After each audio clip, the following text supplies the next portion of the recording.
வணக்கம் ஃப்ரெண்ட்ஸ். ஓ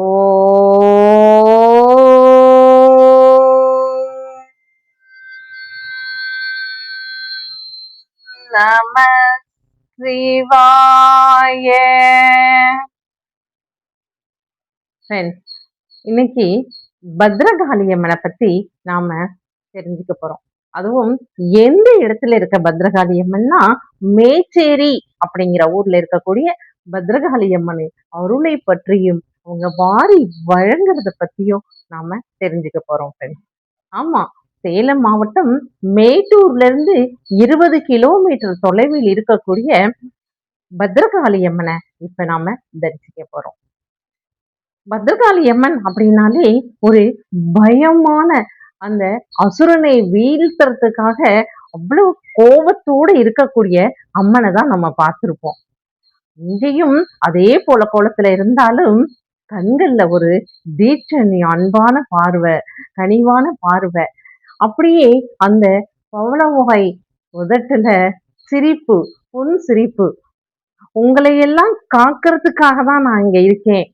உங்களை தொந்தரவு செய்யற யாரா இருந்தாலும், அந்த கால அசுரர்களா இருந்தாலும் சரி, இல்ல இந்த காலத்துல இருக்கக்கூடியவர்கள் உங்களுக்கு தொந்தரவு கொடுக்கிற மாதிரி, துன்பப்படுத்துற மாதிரி இருந்தா உங்களை காப்பதற்காகவே தான் நான் இங்க அமர்ந்திருக்கேன் அப்படின்னு சொல்ற மாதிரி அவ்வளவு அழகான பத்ரகாளி அம்மனை அருளை பற்றி இந்த பதிவுல நாம பார்ப்போம் ஃப்ரெண்ட்ஸ்.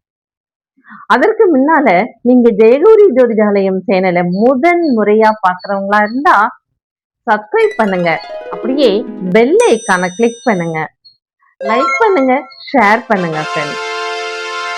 எப்பவும் நான் சொல்ற மாதிரிதான் ஓம் நம சிவாய அப்படின்னு கமெண்ட் பண்ணுங்க ஃப்ரெண்ட்ஸ்.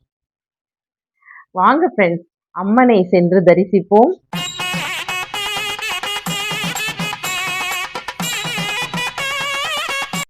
மேச்சேரியில நடு பகுதி, அந்த மேச்சேரிங்கிற ஊரே ரொம்ப அழகான ஊரா இருக்கு. அந்த அழகான ஊருக்கு நடுவுல அம்மன் பத்ரகாளி அம்மன் அழகா கொலு இருந்துட்டு இருக்கான்னு வச்சுக்கோங்களேன். அழகா விட்டிருக்கிறார். பார்க்கும்போதே, கோவிலை பார்க்கும்போதே ரொம்ப பிரம்மாண்டமா இருக்கு. ஏன்னா 4 புறங்களிலும் ராஜ கோபுரங்கள் இருக்கு. இருந்தாலும் அம்மா வடக்கை நோக்கிதான் அமர்ந்திருக்கா. பத்ரகாளி அப்படின்னாலே வடக்கு நோக்கி தானே இருப்பாங்க. அதே போல வடக்கு நோக்கி அமர்ந்திருக்கிறா நம்ம பத்ரகாளி அம்மன். அவங்க பிரம்மா, விஷ்ணு, ருத்ரு இந்த 3 பேரின் அம்சங்களா இருக்கிறதுனால அவங்க கையில சூலாயுதம் வச்சிருக்காங்க, கபாலம் வச்சிருக்காங்க, தலை மனிதர் தலை, அசுரருடைய தலைகளை கையில வச்சிருக்காங்க, உடுக்கையை வச்சிருக்காங்க. இப்படி எல்லா விதமான ஆயுதங்களோடையும் ஒரு வலது காலை எடுத்து மேல வைத்த மாதிரியும், இடது காலை அசுரன் மேல் ஊன்றியும் வைத்துட்டு கையில சூலாயுதத்தோட அவ்வளவு அழகா அந்த இடத்துல நின்றுட்டு இருக்காங்க. அதாவது வீராசனம்ங்கிற அந்த கோலத்துல அமர்ந்திருக்கிறார்களா, நின்றிருக்கிறார்களான்னு தெரியாத அளவு வீராசனம் என்ற அந்த கோலத்துல, ஆசனத்துல அமர்ந்திருக்காங்க. ஒரு காலை மேல ஊனிட்டு ஒரு காலால அசுரனை அழுத்திட்டு, இடது காலால அசுரனை அழுத்துறாங்க, வலது காலை எடுத்து மேல வைத்து அமர்ந்திருக்கும் வீராசனம் கோலத்துல அவங்க வீட்டிருக்காங்க. அது மட்டும் இல்லாம அவங்களுடைய முகமே அவ்வளவு அழகா இருக்கு. அம்மா தானே, அதனால கோபமா இல்லாம நம்மளை பார்த்து உங்களுக்கு தீங்கு இழைக்கக்கூடிய அத்துணை பேரையும் அழிப்பதற்காகத்தான் நான் இங்க இருக்கேன் அப்படின்னு சொல்லி பயப்படாதீங்க, வாங்க அப்படின்னு அன்பா நம்மளை அழைக்கக்கூடியவங்களா அந்த பத்ரகாளி அம்மன் இருக்கா. முகத்துல அவ்வளவு ஒரு அழகு, கண்கள்ல அவ்வளவு ஒரு தீட்சண்யம், அவ்வளவு ஒரு கருணை, அன்பு. அதே போல சிரிப்பு, பவளவாய் சிரிப்புன்னு சொல்லுவாங்க இல்லையா, அதே போல புன் சிரிப்போட அழகா இருக்காங்க. அஷ்டபுஜங்களிலும் நான் ஏற்கனவே சொன்ன அந்த ஆயுதங்களோட அவ்வளவு அழகா இருக்கிற நம்ம பத்ரகாளி அம்மன் வலதுபுறம் கொஞ்சம் தலையை சாய்த்த அளவு இருக்காங்க. பார்க்கும்போதே மிக அழகாக, பயமே இல்லை. அம்மனை பார்த்தா பயம் வரும்னு சில பத்ரகாளி அம்மன் கோவிலுக்கு போய் பார்க்கும்போது நமக்கு பயம் வரும். ஏன்னா அந்த அசுரனை அழித்த கோலத்தோட அவங்க இருப்பாங்க. இங்கேயும் அசுரனை அழித்த கோலத்தோட இருந்தாலும் நீங்க வாங்க அப்படின்னு நம்மள அன்பா அழைக்கிற அளவு அவ்வளவு புன்னகையோட இருக்காங்க அம்மா. கோவிலுக்கு முன்னாடி இருக்கக்கூடிய, அதாவது மூலஸ்தானம் பத்ரகாளி அம்மன். அவங்களுக்கு முன்னாடி இருக்கக்கூடிய அந்த மகா மண்டபத்துல நின்னு, நடுப்பகுதியில நின்னு நம்ம பார்க்கும்போது, அம்மனுடைய அந்த மூலவரின் கலசத்தையும் பார்க்கலாம். மூலவரான அம்மா பத்ரகாளி அம்மனையும் பார்க்கலாம். அதே சமயம் ராஜகோபுரத்தையும் பார்க்கலாம் பாருங்க. இந்த மாரி 3யும் ஒரு சேர பார்ப்பது இந்த கோவில்ல மட்டும்தான் அப்படின்னு சொல்றாங்க ஃப்ரெண்ட்ஸ். பார்க்க மிக அழகாக தான் இருக்கும்.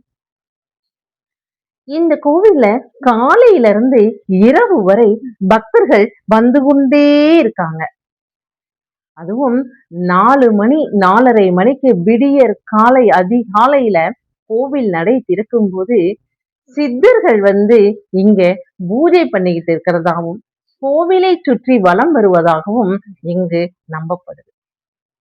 அதனால காலையில மிக அமைதியாகத்தான் இந்த இடம் நடை திறக்கப்படுகிறது. அப்படி நடை திறந்த பிறகு எல்லோரும் பக்தர்கள் ஒவ்வொருவராக செல்லும்போது முதல்ல எலுமிச்சம்பழ விளக்கு ஏத்தி வச்சுட்டு தான் அவங்க கோவிலுக்குள்ளேயே போறாங்க. ஏன்னா எலுமிச்சம்பழத்துக்கு தான் அவ்வளவு சக்தி அதிகம் அப்படின்னு சொல்றாங்க இல்லையா? மாந்தரிகம், தாந்தரிகம்ல இருந்து அம்மனுக்கு உகந்த பழமே அந்த எலுமிச்சம்பழம் தான். அதில் விளக்கேற்றி வைத்து விட்டு தான் போறாங்க. எப்போ பாரு விடியற் காலையில அதிகாலையில நடை திறக்கிறதுல இருந்து இரவு நடை சாத்தும் வரை இந்த விளக்கு எரிஞ்சிட்டே தான் இருக்கு. அந்த இடமே ஜெகஜோதியா தான் இருக்கு. ஏன்னா பக்தர்கள் அப்ப இருந்து வந்துகிட்டே தான் இருக்காங்க. விசேஷ நாட்களில் லட்சக்கணக்கான பேர் வரும்போது சாதாரண நாட்களிலும் பக்தர்கள் இந்த இடத்துல வந்துட்டு தான் இருக்காங்க. நூற்றுக்கணக்கான பேர், ஆயிரக்கணக்கான பேர் தினமும் தரிசனம் செய்து கொண்டுதான் இருக்காங்க பத்ரகாளி அம்மன். இங்கே தீர்த்த பிரசாதம் வழங்கப்படுகிறது. அதனுடன் சேர்த்து பிரசாதமாகவும் வழங்குறாங்க.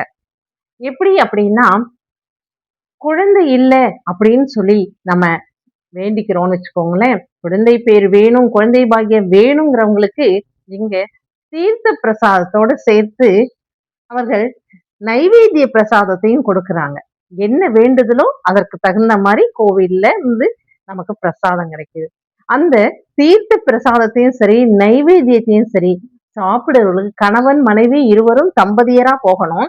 அந்த இடத்துல இத சாப்பிடுறவங்க தீர்த்த பிரசாதத்தையும், நைவேத்திய பிரசாதத்தையும் அங்க பூஜை பண்ற அவர்களிடமிருந்து வாங்கி, அர்ச்சகர்களிடமிருந்து வாங்கி தம்பதிகள் இருவரும் அங்கேயே அமர்ந்து சாப்பிட அவர்களுக்கு கண்டிப்பா குழந்தை பாக்கியம் கிடைக்கும். நீங்க வேண்டுற காலத்திலேயே உங்களுக்கு கையில குழந்தை இருக்கு அப்படின்னு நீங்க நம்பலாம். அந்த அளவு பத்ரகாளி அம்மனின் அருள் இருக்கு பாருங்க. அதே போல தீராத நோய்கள்னு சொல்றோம். விஷ ஜுரம்னு சொல்லுவோம். அதாவது எப்ப பாரு நைட் ஆனா ஜுரம் வந்துருது, காலையிலனா சரியா போயிடுது, இல்ல பகலானா ஜுரம் வந்துடுது. இதெல்லாம் விஷ ஜுரம் அப்படின்னு சொல்லுவாங்க. இது வர்ற நேரமும் தெரியாது, போற நேரமும் தெரியாது. ஆனா மனுஷால படாத பாடுபடுத்தும். இந்த மாதிரி இருக்கிறவங்களுக்கு தீர்த்த பிரசாதத்துடன் விபூதி பிரசாதமும் சேர்த்து தராங்க. அதை அவர்கள் சொல்ற மாதிரி நம்ம இட்டுண்டோம் தீர்த்தத்தை நம்ம சாப்பிட்டுண்டோம் இருந்தா சுத்தமா ஜுரம் நீங்கி விடுது அப்படிங்கிறதும் நம்பிக்கையா இருக்கு. அம்மா தலையை இப்படி வலதுபுறமா கொஞ்சமா சாஞ்சிட்டு நம்மளை பார்க்கும்போது நமக்கு அவ்வளவு என்ன சொல்றது புல்லரிக்குதுன்னு வைங்களேன். இப்படி அழகா பாக்குறாங்க வலதுபுறமா. வா வா உனக்காகதான் நான் இருக்கேன், நீ எப்ப வருவ என்ன நினைப்ப அப்படின்னு நினைச்சுட்டு இருக்கேன் அப்படிங்கிற மாதிரி இருக்கும் அம்மாவுடைய அந்த பார்வையானது. அதே போல கோவிலை சுற்றியும் நர்த்தன கணபதியிலிருந்து பைரவர்ல இருந்து எல்லாரும் இருக்காங்க இந்த இடத்துல. எல்லா விதமான விக்கிரகங்களும் இருந்து அருள்பாலிச்சுக்கிட்டு இருக்காங்க இந்த இடத்துல.